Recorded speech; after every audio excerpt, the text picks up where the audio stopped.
CIST, un rebondissement que beaucoup attendaient. Le fils de Bernard Kouchner a enfin décidé de porter plainte contre son beau-père, le politologue Olivier Duhamel, ce mardi 26 janvier.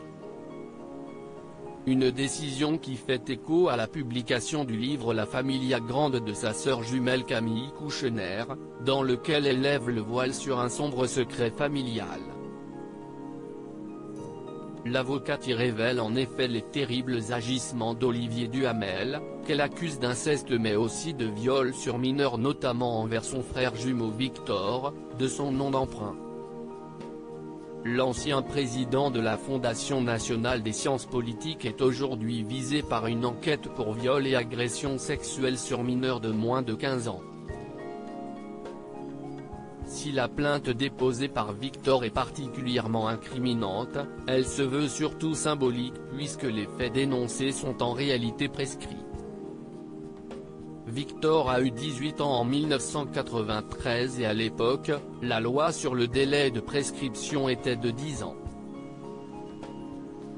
CIST d'ailleurs pour cette même raison qu'une première enquête avait été classée sans suite en 2011.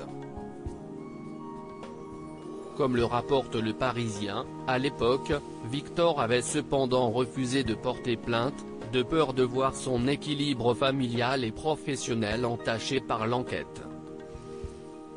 Mais qu'est ce qui a motivé le fils de Bernard Kouchner à franchir le pas cette fois-ci, même s'il y a prescription? Comme l'indique une source informée dans Le Parisien, l'état d'esprit de Victor n'est plus tout à fait le même. Victor considère que les raisons qui l'avaient poussé à ne pas porter plainte n'existent plus, a expliqué la source à nos confrères avant de poursuivre. Depuis la publication du livre de sa sœur, l'histoire est sur la place publique. Il vient fermer la boucle. À noter que malgré la prescription, l'enquête suit toujours son cours à la recherche d'autres victimes potentielles. L'affaire Duhamel a provoqué un séisme dans la société. La révélation de l'affaire Duhamel, le 7 janvier dernier, a provoqué un véritable séisme dans les hautes sphères où de nombreux proches du politologue, qui avaient connaissance de cette terrible histoire, mais qui avaient préféré faire durer l'omerta, ont dû démissionner de leur poste. Cette affaire a également eu l'effet d'un électrochoc, qui a permis de libérer la parole de nombreuses personnes victimes elles aussi d'inceste ou d'agression sexuelle. Le président Emmanuel Macron a même adressé un message de soutien à toutes ces victimes, face aux nombreux témoignages apparus sur les réseaux sociaux ou dans les médias, suite à la publication du livre de Camille Kouchner. Ces témoignages, ces paroles, ces cris, plus personne ne peut les ignorer.